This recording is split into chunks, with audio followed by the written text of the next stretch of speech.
Starts at 5 in the morning. I wake up to 5 for my yearnings. The fear in my mind is a warning. Yeah. Pray to the one you're relying. I've been wandering all day. Tried to be fine, but I can't be. The noise in my mind wouldn't leave me. Tried to get by, but I'm burning. I'm behind my mind. We have so much fun this morning. Y'all have more fun than I have this morning. I can tell you that right now. Y'all have way much more fun. Fighting to be on my name. My mind this is gonna be fun, trust me. He win the bit, baby. It's time to leave my life. Then it tries to take me Rocking out this morning, we got Dereck Reese. Good morning, good people. Good morning. Kmac won with a sports shot 1 because we're never ever number 2. Man, we got all this red in the studio today. I love it. My goodness. Oh, man. Got the super cap over here. Super cap. I call him the super cap. Yo. He's a super cap. He's a super cap. He came down from the mountaintop himself. He done it all. He's a super cap. We got the first Pam, Thompson Smith. What up, Pamela? Good morning. You enjoying this, ain't you? I love it. Oh, my goodness. I know. Oh, I'm going to turn my stomach. I still had to check Ralph Sampson about Pam. Man, you feeling some type of way about that I thing. feeling some kind of way about that. She all up in Ralph Sampson's face. I'm just saying, that's like a tall tree, you know. That's all he is, a tree. And that's all you better look at, man. Wow. First of all, you ain't never checked Ralph Sampson for nothing. On the court? You ain't never checked Ralph Sampson. Yeah, he better not come out there in that 3-lane. I tell you that. Oh, yeah. Oh, I see that. I'm close to personal. I ain't coming inside with him either. Yeah, I know. Man, this voice you guys here, we about to have some fun. Before we do that, A-Town, what do you have for me back there? Matter of fact, how you doing there? You doing all right? Yeah, doing well. Feeling good. Feeling pretty good? Okay. All right. Turn Kmac. But so how we doing on poll questions today? So we have 2 poll questions presented that you can find on X, formerly known as Twitter, through Buzz Sports Radio, the Sports Shop 1. And the first poll question, a lot of players are skipping the NFL Combine workouts. Has the Combine outlived its usefulness, yes or no? And it's 50-50. No, absolutely not. I mean, I can see Shador and guys like that are guaranteed to get in there. Okay. Not participate in the Combine, but Errol Reese's of the world and whoever you never heard of that got a shot, they got to be there for that. So I mean, that's when you get some real players. We don't need the SAT, ACT. We don't need them no more, do we? We don't need them. You see what I'm saying? Everybody don't need to say take the test. Some people just don't. But I'm just saying, but the Shador, like you said, the Shadors of the world, they don't need to take the test. Right. People already know. But that tight end though. You may want to get in that combine. Oh yeah. You might want to get in that combine. It's up to the offensive lineman too. Yeah, they need to get in there too. They need to get Especially somebody who can go play for Kansas City to replace number 74. And I don't know his name because he's terrible. 74 alone, I told Dave Merritt. No, Barkley said he's terrible. He's terrible. I told Dave Merritt, shout out Woodpack. Dave Merritt was talking about that guy. I said, man, that guy's terrible, man. He tests the guy. He takes what we said. He said, they talking about you. Then Reese double down. I said, I said it. They got to get rid of him. First time we seen Mahomes running for his life. That's part of running for his life. That's true. Yeah, think about it. He's been doing it all year. He just got it out quick. But he didn't have time. But he didn't have time in the Super Philly Bowl. was on top of boy. I told him, I said, 74. I said, tell him the weather's in Jacksonville's nice this time. He goes, that's where he came from. I said, well, he going back. He going back to Jacksonville. But the voice you hear is, right now, the voice you hear is, I'm telling you right now, this guy is a friend of the show. He's a friend of all of us. But more importantly, he is what I call a super wolf packer. Just like the super cap. A lot of super going on today. We got Whittenburg joining us this morning. What's going on? Yeah, it's all good. You saw our women. How about that? Beat the number 1 team in the country. Absolutely. And Ernie Miles was great on radio. Ernie forgot that he works for the radio because he's a NC State fan and he does a great job. Yeah, he does. But we had a great atmosphere there, beating the number 1 team. I went back in '83. We played the number 1 team 7 times that year. No, are you serious? 7 times that year, because Carolina and Virginia flopped being number one. Then we played Houston the last game of the year. It was number one in the country. So we played number one in the country 7 times in 1 year.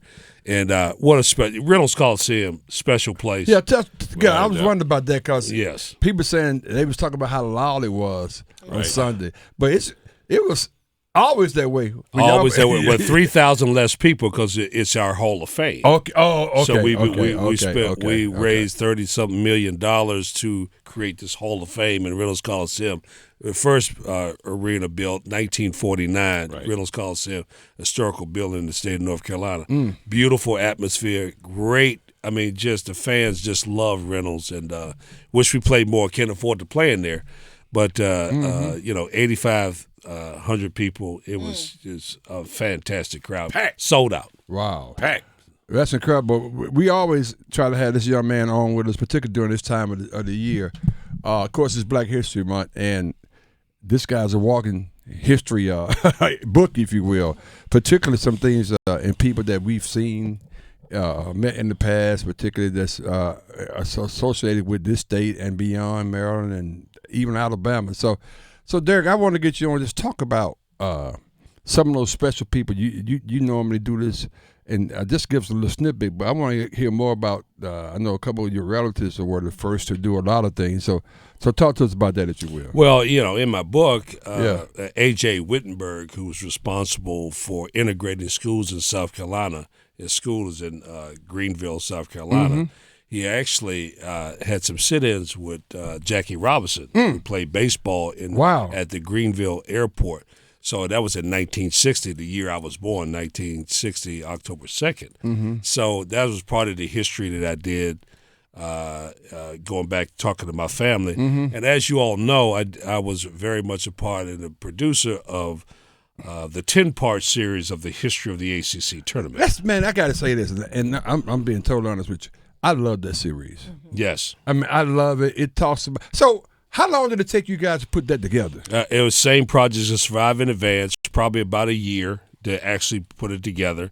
And it starts off really with Everett Case and the Dixie Classic, which actually ended up forming the ACC tournament. And the ACC was formed in 1954 at Sedgeville Country Club.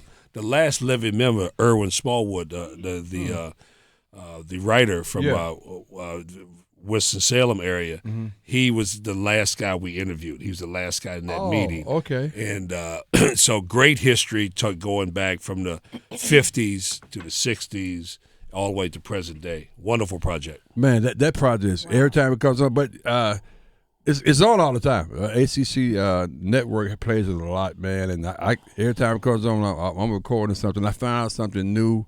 Just the history behind it. It's coming up in a couple of weeks, but the history behind that, and even from because you look the early days, you didn't see nobody out there look like us.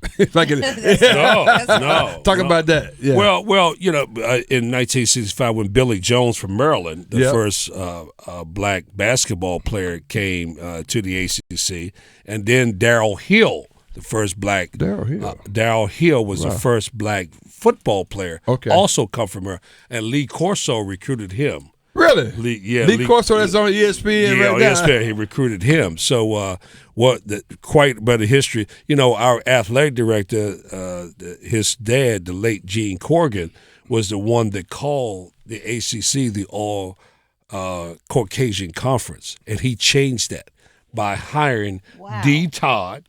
The first, I know Dee Todd. She's the first African American administrator in the ACC and the first women's coach in the ACC. Really? Oh yeah. No, I'm giving you some knowledge today. I saw Dee Todd like a couple of weeks ago. I have no idea. Just do it. Who's a super Kappa too, by the way? There we go. Also, Gene did hire Lynn Elmore, was the first black commentator in the ACC. And also, Bob Wade was the first black head coach in the ACC. Now, he was the commissioner? He was the commissioner. Okay. Long-time AD at Notre Dame in Virginia. Currently, our AD now, Boo Corrigan, that's his son. Yes. And so, great history there. Oh, man. And that's what I just love that series, because it talked about, It shouldn't be Black History Month, but it is. But it's all history. Yeah, what makes it really cool. Oh man. That's awesome. Speaking of history, hold on. I got something. I wore my Black History shoes today. This is what I'm wearing. The Muhammad Ali. Are you kidding me? Oh yeah, the Muhammad Ali special Black History shoes. Wait a minute now. Yeah. Now you cheating now. You cheating. Yeah, I'm cheating. That's what I got there. Yes, sir. I think y'all can see the picture. And hold on, and stay tuned for the Air Whittenbergs coming next. Come on now. I got something coming for you. You got something coming for me? I got something coming for you. I got something coming for you. No. I got something coming for you. Hold on. I got something else. This is show and tell. Hey, Pam, I know you love me, but both of the teams went to the Final Four last year. Oh, wow. The men and the women. That's right. This for you, boo. Yeah. That's for you, boo. I bet you Ralph can't bring you one of them. How about that shoe? That shoe is amazing. Sure, I'm with this company. It's a new company. They got all kinds of designs. Really? They're getting ready to design one for the Philadelphia Eagles. Special order. This is going to be hot right here. So it's going to be a Dereck Whittenberg shoe? Oh yeah. Oh yeah. Okay. Oh yeah. So Encore Kicks, that's the name of it? Oh yeah. So man. Oh yeah. Look at that. I need a sports shop shoe. It's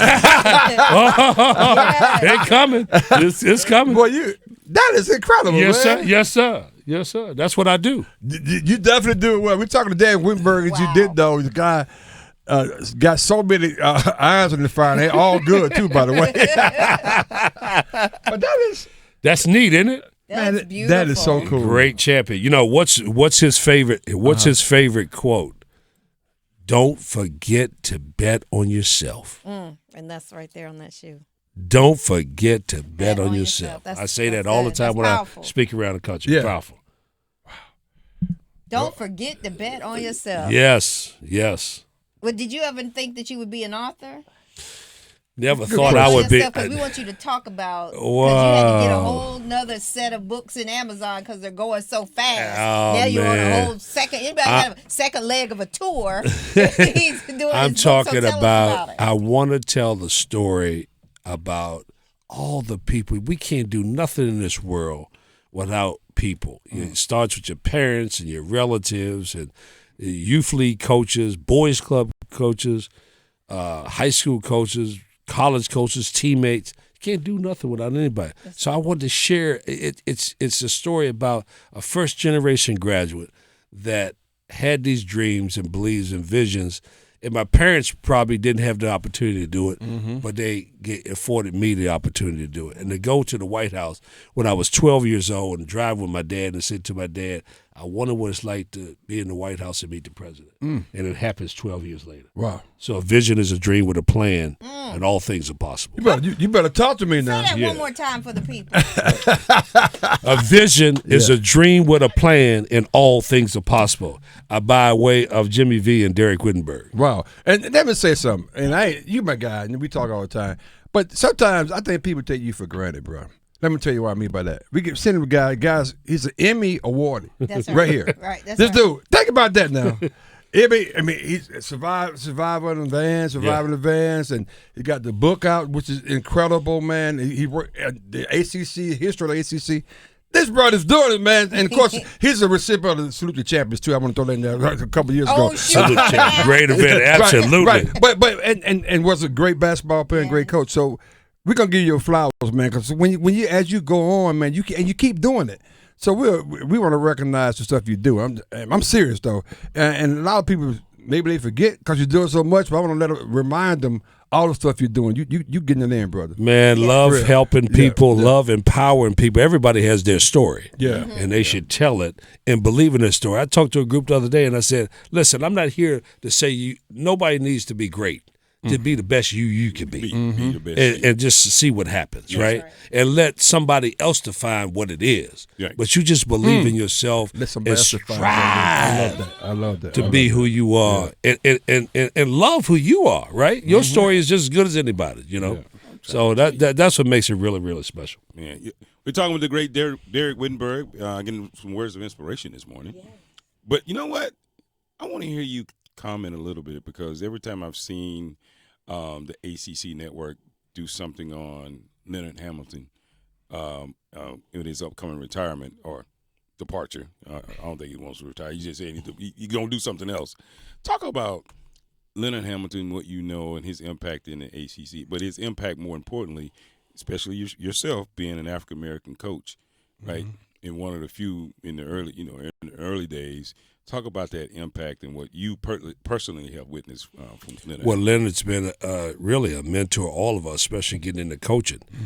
You got to remember, Leonard was one of the first, not just the first black basketball players, but when he went to Kentucky, and he was the great assistant coach there. He was the first black assistant. Black assistant in the SEC. Yeah, that's right. And nobody ever talks about it. Right. And Leonard was always behind the scenes. He wasn't an out front guy, being a part of helping you whatever he could. And Corey Alexander last night did a great job of talking about Leonard and his travels and his journey and his story. And he's not talked about enough. And got to remember, guys, in the book, in 1987, and Leonard was a part of this, we started the Black Coaches Association. Sure did. It was only for black head coaches in traditionally white schools. Wow. And I was a young kid. 4 years out of being a national champion. I thought everybody loved there. Everything was going great. Right. Well, back then, they weren't even in the 80s. They weren't even interviewing black coaches. Wasn't even interviews. That's why they formed. You said the 80s. You didn't say the 60s. I said the 80s. In 87, they were not.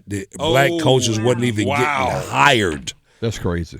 They wasn't getting hired. They weren't getting looked at. Yes, in the 87. Yes, 4 years removed. I was the youngest guy. I was at Long Beach State. I was the youngest guy in the room, and it's Harry Edwards, activist from 1960. Back in the days. And then I got the late John Thompson over here, and I'm the youngest guy. And I'm like, this is exciting. This is big time. I never thought of being in a room with Harry Edwards and John Thompson. Wow. So that was a pivotal moment for my coaching career. And Leonard and all the other guys, and Perry Clark, who was a first black coach at DeMatha, and great coach, at Tulane, and was a great assistant at Georgia Tech. I saw him on TV recently. He's doing color commentating. He's commentating, and I had guys that empowered me and helped me and believed in me in the coaching profession, and I learned so much from the guy, and I'm just thankful for Leonard Hamilton because he was really instrumental behind the scenes in helping a lot of guys. He said the 80s. 80s. I know. That's ridiculous. You think about it. Yeah, that's what it was. He started talking about times and places when you were living. You personally was here. He's like, wait a minute. I was grown. Yeah. I was out there working at IBM in the 80s, man. Come on, you serious? Yeah, absolutely. Yeah, 87. Yeah, it was. I was on campus. Yeah. I was the first black coach at Wagner College, first one to win the championship there. Yeah. It's still, even in the 2000s, there's still a lot of firsts. A lot of firsts. And that's unfortunately, that's a damn shame, be honest with you. If we this far into, and we're still doing first. That's a shame. Absolutely. That's a shame. But we gotten, great progress. Still a lot way to go, but grateful for all and really success is interdependent because it's whites, blacks. A lot of people got to help you. Absolutely. From all the way around. Yes, absolutely. So what I like about it is that, yes, it's been a struggle, but the people that's helped us, some of them don't look like us. There you go. And I think that's important as well. You got to understand that. Yeah. Very important. Well, before we let you go, we have to give you the opportunity to talk about the Dereck Whittenberg Foundation and anything you have coming up. Well, 10-year anniversary for one, and giving out over 200 scholarships, over $1 million worth of scholarships in a 10-year period. Thanks to you guys and everybody is involved. We support, obviously, all the schools in right here in the Wake County area. We'd like to expand it. But I'm like I said, first-generation graduate. Education means something. And we're talking about 9.9, right? 99% of us is not going to go to the pros and not going to be entertainers, but they're going to be successful in life. That's what the Dereck Whittenberg Foundation is about. Wow. That 99%. Real quickly, what's coming up? And you got so much happening, man. You got shoes, you got billboards. What else is coming up for you right quick? Well, salute to the champions. That's right. It's coming up. It's coming up on the 10th. On the 10th. That's right. On March the 10th, salute to the champions. Be there or be square. That's right. I'm going to be there. That's one thing. And, ACC tournaments coming up. Hopefully we can get in there and make another run. Last Saturday was a good start. Yeah, good start. Make another run. But, I'm looking forward to the 10th. You guys do such a great job with the Salute the Champions. Yeah. And I was there, I was with Dr. Dixon. That's right. Now the president of North Carolina Central. That's right. You came in with her. Yeah, I came in with her and Dwayne Washington. Dwayne Washington. That's right. Yeah, old tight Dwayne Washington. Oh, that's it, because she's NC State. Yeah. That's it. Everybody's over doing that one. Yeah, we doing like that. Yeah. That's right. That's right. Yeah. Dr. Dixon. Dr. Dixon, I need a job, darling. Hire me over in Central. I can get it done for you. Well, some of your fellow Woodpackers, because Tim Humphrey is going in this year, so. Yeah. Great guy. Tim Humphreys from IBM. I can't tell you. Yeah. We did a nice forum over at IBM, 250 people.